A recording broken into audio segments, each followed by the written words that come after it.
Subscribe कीजिए 10th class गणित channel को और बेल आइकन को दबाइए लेटेस्ट वीडियो देखने के लिए। चलिए अब शुरू करते हैं क्वेश्चन नंबर 4। ये भी एक्सरसाइज 6.2 का क्वेश्चन नंबर 4 है। इसमें देखिए हमें दिया गया है कि आकृति में DE समांतर है AC के। अब देखिए यहाँ से DE कौन सी है, तो D ये E है, ये समांतर है AC भुजा के, और दूसरी है DF समांतर है AE के। तो DF ये भुजा जो है ये समांतर है A से E वाली भुजा के। तो सिद्ध हमें करना है कि BF/FE BF/FE इसके बराबर होना चाहिए BE, ये BE अपॉन में EC, यहाँ से EC ये होना चाहिए। चलिए अब इसे देखिए सिद्ध करने के लिए।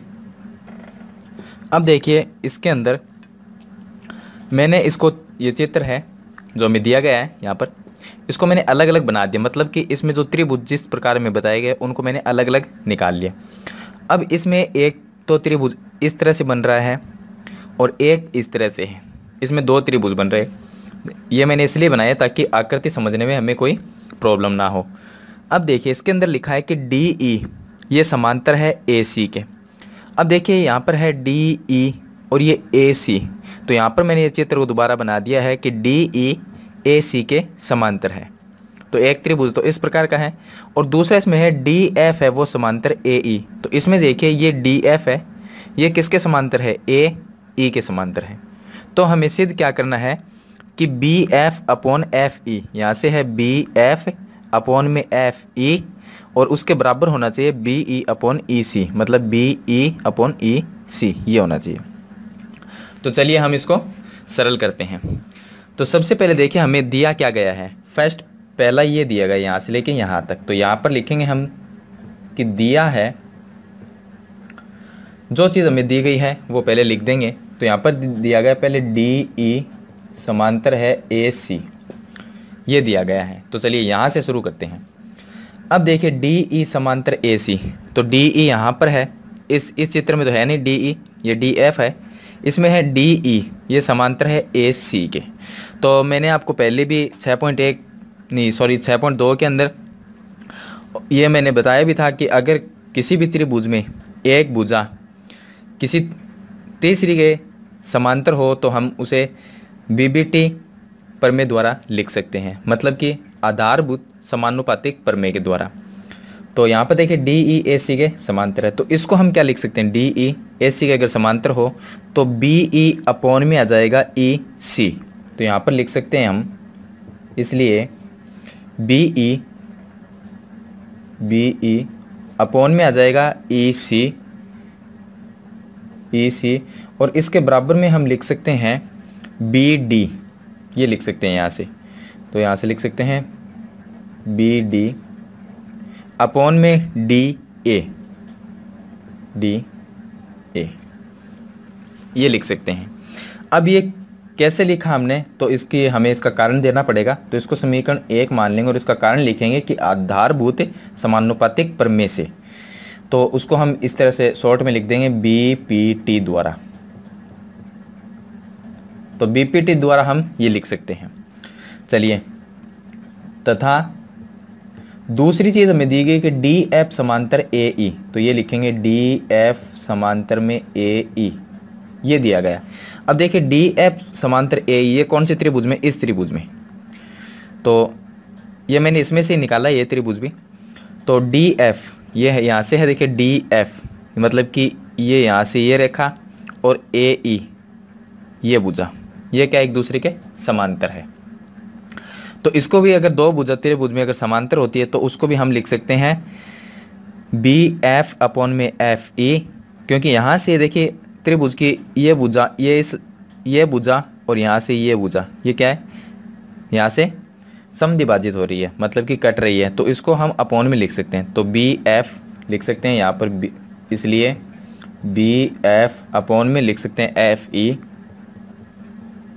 और इसके बराबर में लिख सकते हैं दूसरी भुजा, ये लाइन कट रही है दूसरी, BD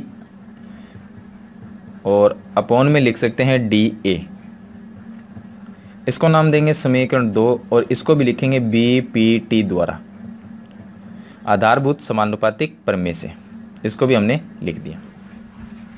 अब देखिए दोनों जो समीकरण बनी है, समीकरण 1 और 2, उसमें अगर कोई भी एक चीज़ अगर एक जैसी होती है तो हम दूसरे भाग को उसके बराबर लिख सकते हैं। मतलब यहाँ पर देखिए BD और DA, इसमें BD और DE मतलब कि एक भाग है वो बराबर है तो दूसरे भाग को हम क्या कर सकते हैं, बराबर लिख सकते हैं। तो यहाँ पर लिखेंगे समीकरण 1 व 2 से, समीकरण 1 व 2 से तुलना करी तो एक साइड बराबर हो तो दूसरी साइड को हम बराबर लिख सकते हैं। तो जो साइड बराबर उसको छोड़ देंगे और जो नहीं बराबर है उसको बराबर लिख देंगे। तो BE अपॉन में EC, BE अपॉन में लिख देंगे EC और बराबर में दूसरा इसका BF और अपॉन में FE, ये भाग हम इसका लिख देंगे।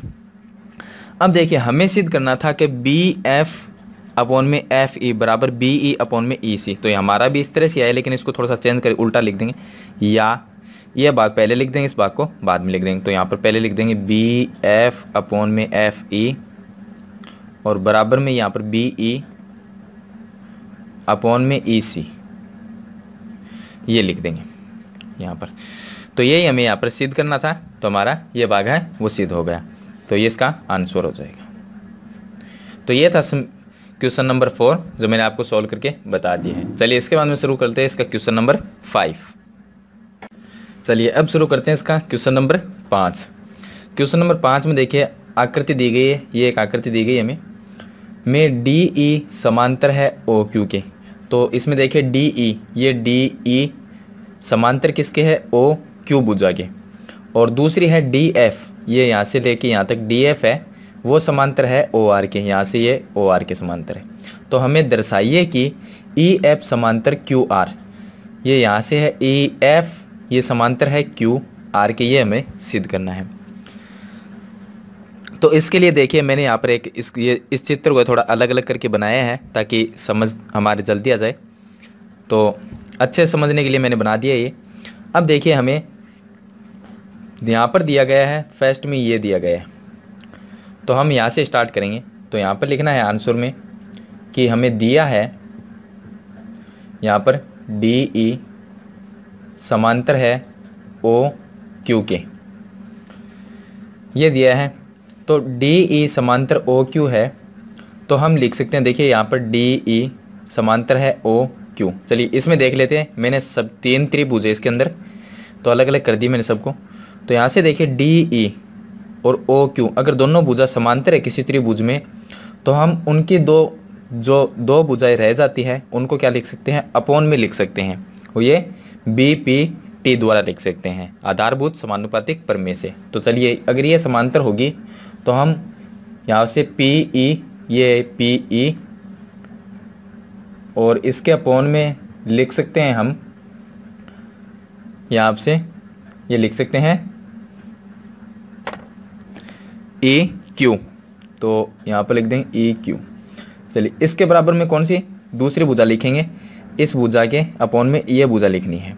तो PD, यहाँ से P से D, तो PD अपॉन में D से O, यहाँ से D से O।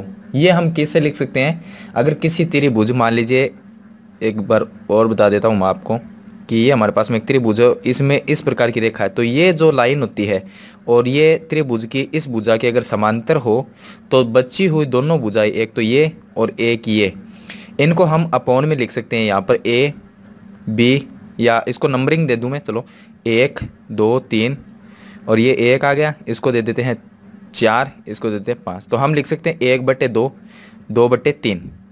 तो यहाँ से लिख सकते हैं ये 1 और 2 है तो 1 2, और इसके बट्टे में 2 3, ये 2 3, इस तरह से लिख सकते हैं। ये मैंने एग्जांपल के लिए बताया, यहाँ पर A B कुछ भी लिख सकते हैं हम। तो अगर ये समांतर हो किसी त्रिभुज में तो हम BPT लगा सकते हैं। तो इसी तरह से मैंने यहाँ पर लिखा है।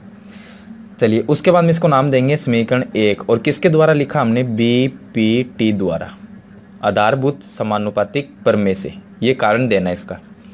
चलिए दूसरा हमें दिया गया ये कि DF है यहाँ, तो तथा डी एफ दिया गया है किसके समांतर, ओ आर के समांतर, ओ आर के समांतर है। डी एफ भुजा कौन सी इसमें, चलिए देखते हैं।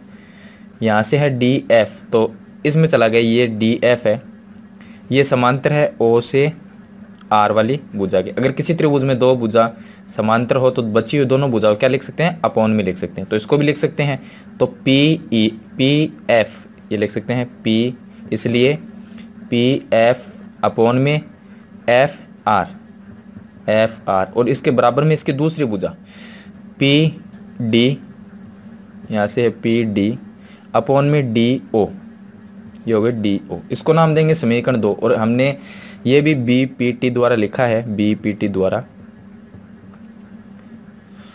तो हमारे पास में इस तरह से 2 समीकरण हो गई। अब देखिए, अगर बी पी टी में हमारे पास में 2 समीकरण है, उसमें से एक साइड अगर बराबर हो तो दूसरी साइड को क्या कर सकते हैं, हम बराबर लिख सकते हैं। तो देखिए पी डी अपॉन में डी ओ और पी डी अपॉन में डी ओ, मतलब कि समीकरण 1 और समीकरण 2 में अगर तुलना करते हैं तो एक साइड बराबर हो तो दूसरी साइड को हम बराबर लिख सकते हैं। तो यहाँ पर लिख देंगे समीकरण 1 व 2 से ये साइड तो बराबर है, तो इस साइड को हम बराबर लिखें। तो P E upon E Q, P E upon में ई क्यू बराबर में पी एफ अपॉन में F R, P F upon में एफ आर, ये लिख सकते हैं। अब देखिए हमें सिद्ध क्या करना था कि ई एफ समांतर क्यू आर होनी चाहिए। तो ये ई एफ भुजा है, ये क्यू आर इसके समांतर कब आएगी, जब ये भुजा अपॉन में और इस भुजा के बराबर में ये भुजा आ जाए। तो हमारे यहाँ पर देखिए पी ई इस भुजा के अपॉन में क्या है, ई क्यू, तो ई क्यू ये हो गई अपॉन में, और पी एफ यहाँ से पी एफ अपॉन में एफ आर, अगर ये भुजा अपॉन में हो तो ई इस भुजा के बराबर ये भुजा होती है, समांतर होती है। तो इससे हम लिख सकते हैं, अतः हमें सिद्ध करना था ई एफ समांतर है क्यू आर के। ये कैसे हुआ, इसका कारण देना है कि बी पी टी के विलोम द्वारा, ये होता है बी पी टी के विलोम द्वारा। अब एक तो आता है बी पी टी द्वारा, एक आता है बी पी टी के विलोम द्वारा। इसका क्या मतलब हुआ, बी पी टी द्वारा हमें जब लिखना है जब हम दोनों भुजा को अपॉन में लिख के बराबर करते हैं। अगर हमें उस भुजा से अपॉन में लिख के बराबर करते हैं, अगर उससे हमें सिद्ध करना है कि दोनों भुजाएं समांतर हो, अगर दोनों भुजाएं को समांतर सिद्ध करना है तो वो तो बी पी टी के विलोम द्वारा होता है। और दो भुजा में त्रिभुज में समांतर दी गई, जैसे इस भुजा के समांतर में ये है और हमें सिद्ध करना है कि इसके बराबर ये हो अपॉन में, तो हम सीधा लिखते हैं बी पी टी द्वारा। और अगर हमें इस भुजा और इस भुजा से अगर हमें ये लाना हो कि ये भुजा के समांतर ये भुजा है, ये सिद्ध करना हो, तो हम बी पी टी के विलोम द्वारा लिखते हैं। तो ये था क्वेश्चन नंबर 5 जो मैंने आपको सॉल्व करके बता दिया है। चलिए इसके बाद में शुरू करते हैं इसका क्वेश्चन नंबर 6। चलिए अब शुरू करते हैं इसका क्वेश्चन नंबर 6। क्वेश्चन नंबर 6 में दिया गया है कि आकृति में क्रमश ओ पी, तो यहाँ से देखिए ओ पी ये ऊपर वाली भुजा और ओ क्यू और ओ आर पर स्थित बिंदु, तो ये ओ पी ओ आर और ओ क्यू इन पर स्थित बिंदु है ए बी सी, यहाँ पर ए है, ये बी और ये सी। इस प्रकार है कि ए बी समांतर है पी क्यू के। देखिए ये ए से बी भुजा है वो पी से क्यू के समांतर है, और ए सी है वो पी आर के समांतर, तो ए से सी भुजा है वो पी से आर के समांतर है, और लास्ट में रह गई बी से सी वाली वो क्यू आर के समांतर होगी। ये हमें सिद्ध करना है। तो चलिए हमें समांतर कौन सी दी गई है, ए से बी और पी से क्यू, ये दोनों भुजा समांतर, तो ये त्रिभुज लेंगे हम, पी यहाँ से लेंगे पी ओ क्यू, ये त्रिभुज लेंगे। तो इसमें देखिए यहाँ से ले लेंगे ओ पी क्यू, इस साइड वाला त्रिभुज लेंगे। तो यहाँ पर लिखेंगे हम आंसर में त्रिभुज ओ पी क्यू में, इस त्रिभुज में यहाँ से ओ पी और क्यू। चलिए मैं इसको एक बार दोबारा बना देता हूँ। इस तरह से ये त्रिभुज है ओ पी क्यू, और इसके अंदर एक लाइन और है, ये ए से बी है, ये वाला त्रिभुज हो गया। अब देखिए इसके अंदर क्या हुआ, ये है तो एक त्रिभुज, और त्रिभुज में अगर दो लाइनें समांतर हो तो बची हुई दो भुजाओं क्या लिख सकते हैं, अपॉन में लिख सकते हैं। तो देखिए इस त्रिभुज में हम क्या लिख सकते हैं कि ए बी भुजा है, दिया गया है ये तो हमें कि ए बी भुजा है, ए बी भुजा वो किसके समांतर है, पी से क्यू वाली भुजा के समांतर है। तो समांतर होगी तो हम लिख सकते हैं ओ ए, अपॉन में लिख सकते हैं ए पी। तो यहाँ पर लिख सकते हैं इसलिए ओ ए अपॉन में ये ए से पी, और इसके बराबर में इसकी दूसरी भुजा इस वाली होगी ओ से बी अपॉन में बी से क्यू। तो ओ से बी अपॉन में बी से क्यू ये लिख सकते हैं। ये हमने कैसे लिखते हैं, बी पी टी से लिखते हैं। तो समीकरण एक नाम दे देंगे, यहाँ पर लिख देंगे बी पी टी द्वारा, ये लिख देंगे। चलिए इसके बाद में त्रिभुज और दूसरा ए सी समांतर है पी आर। तो ए सी और पी आर ये भुजा समांतर, तो ये वाला त्रिभुज होगा इस वाला। इसको भी चलिए एक बार दोबारा बना लेते हैं इस तरह से, ये थोड़ा सा बड़ा बना लेते हैं इसको, और इसमें यहाँ पर ये है। तो ये ए से सी है, ए से सी, और ये पी से आर है, और ये यहाँ पर ओ था। तो ये मैंने एक बार दोबारा बना दिया इसको। अब देखिए एस सी भुजा किसके समांतर है, पी आर के, जो हमने यहाँ पर एस सी और पी आर दे रखा है, समांतर है दोनों। तो दूसरा त्रिभुज ले लेंगे इस बार। अतः इस बार लिखेंगे हम त्रिभुज ओ पी आर में, ये हो गया ओ पी आर, ये त्रिभुज हो गया। इसमें हमें दे रखा है कि एस सी भुजा है, एस सी भुजा वो समांतर है पी आर के, ये क्वेश्चन में दिया गया है पी आर के, तो दोबारा लिख दिया। अब देखिए अगर दो भुजा त्रिभुज में समांतर होती है तो हम बची हुई ये दो भुजा इसको क्या कर सकते हैं, अपॉन में लिख सकते हैं। तो ये यहाँ से कट रही है और ये यहाँ से कट रही है, तो आधा आधा भाग हो गया, उसको बट्टे में लिख सकते हैं। तो ओ ए ये लिख सकते हैं ओ ए, इसलिए ओ ए अपॉन में ए पी, और इसके बराबर में दूसरी भुजा है ओ सी अपॉन में सी से आर। इसको नाम देंगे समीकरण 2 और लिख देंगे बी पी टी द्वारा। अब देखिए समीकरण 1 समीकरण 2 हो गए हमारे पास में। दोनों समीकरण में अब देखिए तुलना करेंगे कि कौन सी चीज़ बराबर है।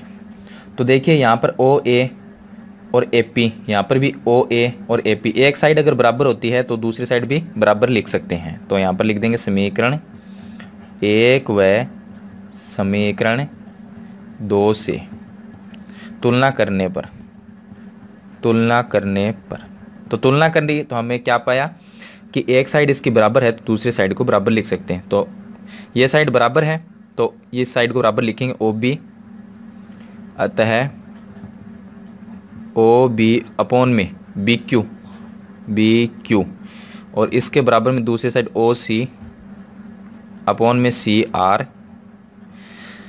अब देखिए चलिए त्रिभुज में चलते हैं ओ बी, यहाँ से है ओ बी, ये नीचे वाला आ गया। अब ओ बी अपॉन में बी क्यू, ये बी क्यू आ गया, तो ये पूरी भुजा आ गई।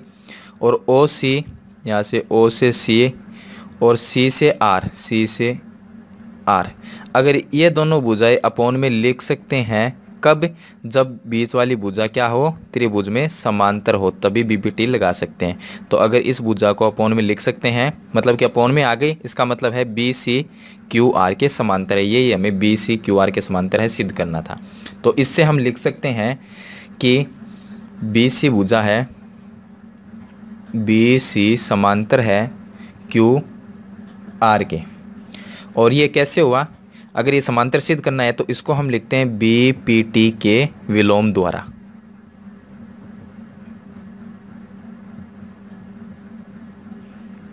ये हम लिख सकते हैं। तो ये हमें इसमें सिद्ध करना था, ये इसका आंसर हो जाएगा। तो ये था इसका क्वेश्चन नंबर 6 जो मैंने आपको सोल्व करके बता दिया है किस तरह से सोल्व करना है इसे। चलिए इसके बाद में शुरू करते हैं इसका क्वेश्चन नंबर 7। चलिए शुरू करते हैं क्वेश्चन नंबर 7। इसमें दिया गया है कि प्रमेय 6.1 का प्रयोग करते हुए सिद्ध कीजिए कि एक त्रिभुज की एक भुजा के मध्य बिंदु से होकर दूसरी भुजा के समांतर खींची गई रेखा तीसरी भुजा को समद्विभाजित करती है। समद्विभाजित का मतलब होता है किसी अगर रेखा को दो बराबर भागों में बांट दिया जाए तो वो समद्विभाजित होता है। सम मानी समान, द्वि मानी दो भागों में अगर विभाजित होती है तो वो समद्विभाजित हो जाता है। चलिए अब ये त्रिभुज में है तो हम एक त्रिभुज बनाएंगे। चलिए ये एक त्रिभुज हो गया, बना लिया मैंने। अब देखिए क्या कहेगा इसमें कि एक त्रिभुज की एक भुजा के मध्य, मान लीजिए त्रिभुज की एक भुजा है ए से बी, भुजा के मध्य बिंदु से होकर, ये इसका मध्य बिंदु हो गया, से होकर दूसरी भुजा के समांतर। अब ये दूसरी भुजा समांतर इसके जाएगी, BC के समांतर ले जाएंगे इसको, के समांतर खींची गई रेखा, तो ये BC भुजा है, इसके समांतर ये इस तरह से भुजा खींच दी हमने, यहाँ से लेके यहाँ तक इसके समांतर हो गई। खींची गई रेखा तीसरी भुजा को समद्विभाजित करती है। तीसरी भुजा कौन सी हो गई? A से C वाली भुजा, तो इसको क्या है? समद्विभाजित यहाँ से काट देती है। ये हमें सिद्ध करना है कि तीसरी भुजा AC है, उसका मध्य बिंदु E है, या उसको समद्विभाजित करनी है, ये हमें सिद्ध करना है। तो सबसे पहले हम लिखेंगे कि हमें क्वेश्चन में कहा गया कि एक भुजा है, किसी त्रिभुज की एक भुजा का मध्य बिंदु D है, तो हमें ये पता है कि A, हमने मान लिया AB का मध्य बिंदु D है, या D AB का मध्य बिंदु है। तो आंसर में हम लिख सकते हैं कि D है AB का मध्य बिंदु है। अब हमें पता है कि D है वो A से B वाली भुजा, इसका मध्य बिंदु। मध्य बिंदु का मतलब क्या होता है? इस भुजा को दो बराबर भागों में बांट देता है, मतलब कि दोनों भाग बराबर होंगे, तो A से लेके D और D से लेके B वाला दोनों भाग क्या होंगे? बराबर होंगे, तो इनको बराबर लिख सकते हैं। तो A से D बराबर में लिख सकते हैं D से B, ये लिख सकते हैं। चलिए अब हमें सिद्ध करना है। चलिए यहाँ पर मैं लिख देता हूँ, पहले लिखना था मेरे को यहाँ पर कि सिद्ध करना है। सिद्ध क्या करना है कि तीसरी भुजा है उसको समद्विभाजित करती है, या मान लीजिए इस तरह से लिख सकते हैं कि E है वो AC का मध्य बिंदु है, तो E AC का मध्य बिंदु है, ये सिद्ध करना है हमें। चलिए तो यहाँ पर मैंने ये लिखा था, उसके बाद में AD बराबर DB लिख दिया। अब देखिए AD बराबर अगर DB है, ये इसका मध्य बिंदु है, और AD और DB बराबर है, तो इसको मैं इस तरह से भी लिख सकता हूँ कि A किसी त्रिभुज में, देखिए अगर एक भुजा है वो किसी एक भुजा की अगर समांतर होती है तो बचे हुए भाग को हम अपोन में लिख सकते हैं, तो AD अपोन में DB लिख सकते हैं, तो AD अपोन में लिख सकते हैं DB, और इसके बराबर में दूसरी भुजा लिख सकते हैं, लेकिन हमें ये तो सिद्ध करना है कि ये मध्य बिंदु है, तो इसको हम इसके बराबर में नहीं लिखेंगे, तो इसके बराबर में लिख सकते हैं 1, या इसके नीचे अपोन में 1 लिख सकते हैं। इसको नाम देंगे समीकरण 1। अब देखिए ये FC भी आ सकता है, अगर मैं इसके नीचे 1 लिखूँ, या ऐसे मान लीजिए DB को इसके अपोन में ले आऊँ, तो यहाँ पर क्या बचेगा? 1 बचेगा, तो उसको मान लीजिए 1/1 लिखा है मैंने। तो ये कैसे हुआ? इसको हम BPT नाम नहीं दे सकते क्योंकि सामली भुजा को हमने इसके बराबर में नहीं रखा है। चलिए दूसरी बात देख इसके अंदर, अब देखिए कि ये तो हमें पहली बात कही गई थी कि DAB का मध्य बिंदु, तो हमने इतना सोल्व कर लिया। और दूसरी बात ये की गई कि यहाँ पर कि दूसरी भुजा के समांतर खींची गई रेखा तीसरी भुजा को समद्विभाजित करती है, तो इसके ये समांतर भी है, DE और BC समांतर है, तो त्रिभुज को समांतर होती है, तो उसके दो बचे हुए भाग को हम लिख सकते हैं AD। तो यहाँ पर लिख सकते हैं, पहले तो हम इनको समांतर लिखेंगे, DE समांतर है BC के। अगर ये भुजा दोनों समांतर हो सकती है तो त्रिभुज में AD, इसको लिख सकते हैं हम AD अपोन में D से B, और इसके बराबर में BPT लगा देंगे, AE अपोन में E से C, इसमें लगा देंगे BPT द्वारा, और इसको नाम दे देंगे समीकरण 2। अब देखिए समीकरण 1 और 2 के अंदर अगर कोई एक भाग इसका बराबर है तो दूसरे भाग को भी बराबर लिख सकते हैं। देखिए 8d अपॉन डी बी, यहाँ पर भी 8d अपॉन डी बी, मतलब कि एक भाग बराबर है, दूसरे भाग को हम बराबर लिख सकते हैं।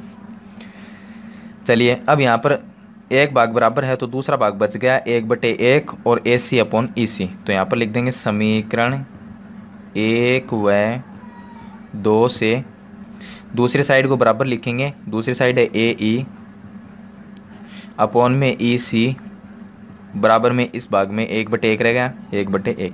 इनको वज्र गुणा कर देंगे तो ये हो जाएगा ए ई बराबर में हो जाएगा ई सी। अब देखिए इसके अंदर ए ई बराबर ई सी का मतलब क्या है, ए ई और ई सी अगर दोनों भुजा बराबर है तो ई क्या होगा, इनका मध्य बिंदु होगा, मतलब कि इनको दो बराबर भागों में बांट रहा है। तो ये दोनों भाग अगर बराबर है तो ई इनका मध्य बिंदु है। तो हम यहाँ पर लिख देंगे ई ए सी जो पूरी भुजा है इसका ए सी का मध्य बिंदु है।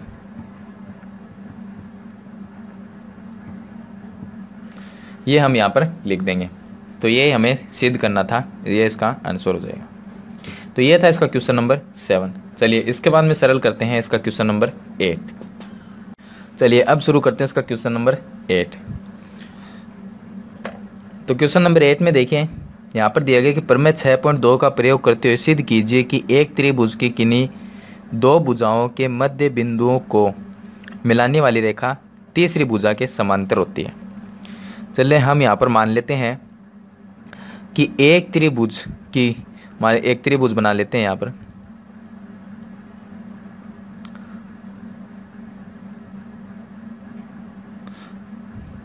ये इस तरह से एक त्रिभुज बना लेते हैं। इसमें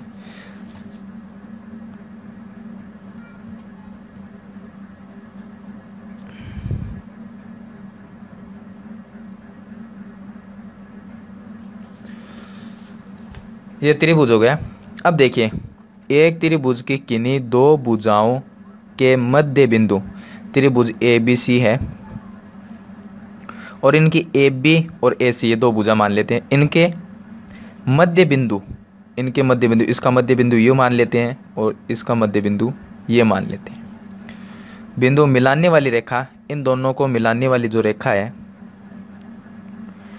रेखा तीसरी भुजा के समांतर होती है। अब देखिए मध्य बिंदु ये थे, इनको हमने एक रेखा से मिलाया तो ये किसके समांतर हो गई, ये तीसरी भुजा इसके समांतर हो गई, BC के समांतर, इस भुजा के समांतर। तो इसको नाम दे देंगे डी ए नाम दे देंगे। चलिए अब इसको सरल करते हैं। हमें सिद्ध करना है कि तीसरी भुजा के समांतर होती है, इतना ये सिद्ध करना है हमें। तो चलिए सबसे पहले दिया गया है, हमें आंसर में लिखेंगे कि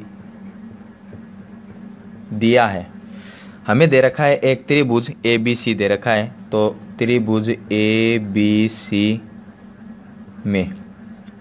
में हमें यह पता है कि AB इसका मध्य बिंदु क्या है, D है, या इस तरह से लिख सकते हैं कि D AB का तथा E है वो AC का मध्य बिंदु है। यह इनका मध्य बिंदु है, तो ये हम लिख सकते हैं। उसके बाद में हमें सिद्ध क्या करना है वो लिखेंगे। सिद्ध ये करना है कि तीसरी भुजा के समांतर होती है। तो ये DE है, ये किसके समांतर होगी, BC के समांतर होगी। तो ये सिद्ध करना है। तो DE समांतर होगी BC के, ये हमें सिद्ध करना है। अब देखिए हमें ये पता है कि DAB का मध्य बिंदु है। तो यहाँ से स्टार्ट करेंगे, यहाँ पर लिखेंगे DAB का मध्य बिंदु है। मध्य बिंदु का मतलब होता है ये भुजा है AB, ये दो अलग अलग भागों में बंट जाती है, मतलब इसके दो भाग हो जाते हैं और दोनों ही बराबर होते हैं। तो दोनों भागों को बराबर लिख सकते हैं। तो ये मध्य बिंदु हो गया। तो AD और DB दोनों भाग क्या होंगे, बराबर होंगे। तो यहाँ पर लिख सकते हैं AD बराबर होंगे DB, ये दोनों भाग बराबर होंगे। अब इनको इसके अपोन में भी लिख सकते हैं। तो अगर DB को मैं इसके अपोन में लिया हूँ तो इस साइड में रहेगा 1, तो इसको लिख सकता हूँ AD तो है ही, और DB है, इसको इसके अपोन में लिख दूंगा DB। तो डी बी की जगह रह गया बराबर में 1 रह गया, इसको नाम दूंगा समीकरण 1। अब देखिए हम ये नहीं लिख सकते यहाँ पर कि ए ई इसके सामने ये ए डी और डी बी इसके बराबर में ए ई ई सी, ये नहीं लिख सकते क्योंकि हमें सिद्ध करना है कि ये भुजा और ये भुजा समांतर होती है। अगर ये कहता कि ये भुजा और ये भुजा समांतर है तो हम इसको बी बी टी लगा सकते हैं, वरना नहीं लगा सकते। तो इसमें ये तो कहा नहीं हमें कि ये भुजा समांतर है, सिद्ध करना है हमें कि ये और ये समांतर होती है, तो इसलिए बी बी टी नहीं लगा सकते यहाँ पर। तो इसके अपोन में ये लिख दिया, बराबर में 1 रह गया। चलिए दूसरे भाग हमें ये पता है यहाँ पर क्या लिखा था, डी एफ बी का मध्य बिंदु है और ई है वो किसका है, एस सी का मध्य बिंदु है। तो दूसरी बात ये लिखेंगे ई एस सी का मध्य बिंदु है। तो ये मध्य बिंदु यहाँ पर ये मध्य बिंदु है किसका है, एस सी का। तो एस सी भुजा भी 2 भागों में बंट गई, दोनों भाग क्या होंगे, बराबर होंगे। ये एक भाग ये, दूसरा भाग ये। तो ए ई बराबर में लिख सकते हैं ई सी, ये भाग बराबर होंगे। अब इसको भी इसके अपोन में लिख सकते हैं, तो ए ई अपोन में ये भाग अपोन में लिख देंगे ई सी, और इसके बराबर में क्या रहेगा, 1 रह जाएगा। इसको नाम देंगे समीकरण 2। अब देखिए समीकरण 1 और समीकरण 2 में बराबर क्या चीज़ है, ये 1 और ये 1, एक साइड के भाग बराबर हैं, तो दूसरे भाग साइड के भाग को भी हम बराबर लिख सकते हैं। तो यहाँ पर लिख देंगे समीकरण 1 व 2 से तुलना करने पर एक साइड पर, इस साइड में 1 है, यहाँ पर भी 1 है, तो एक साइड बराबर है, दूसरी साइड को हम बराबर लिख सकते हैं। चलिए दूसरे साइड को बराबर लिख देंगे, ए डी अपोन में डी बी,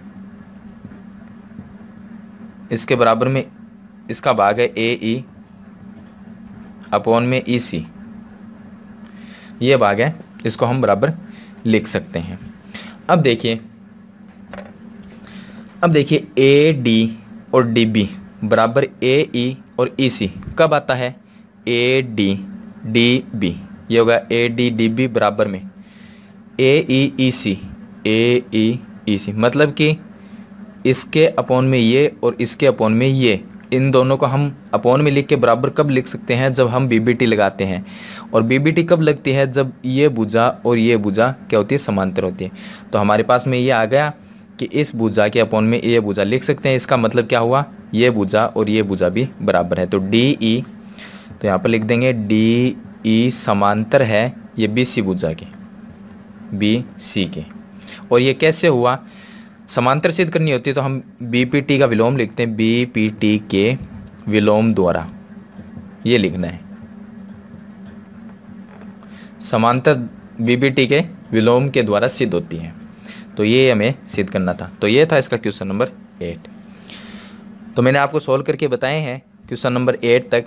अगर मेरे सभी वीडियो आपको पसंद आए तो वीडियो को लाइक शेयर ज़रूर कर देना, और नई वीडियो की जानकारी के लिए 10th क्लास गणित चैनल को सब्सक्राइब कर देना। थैंक यू, मिलते हैं नेक्स्ट क्वेश्चन में।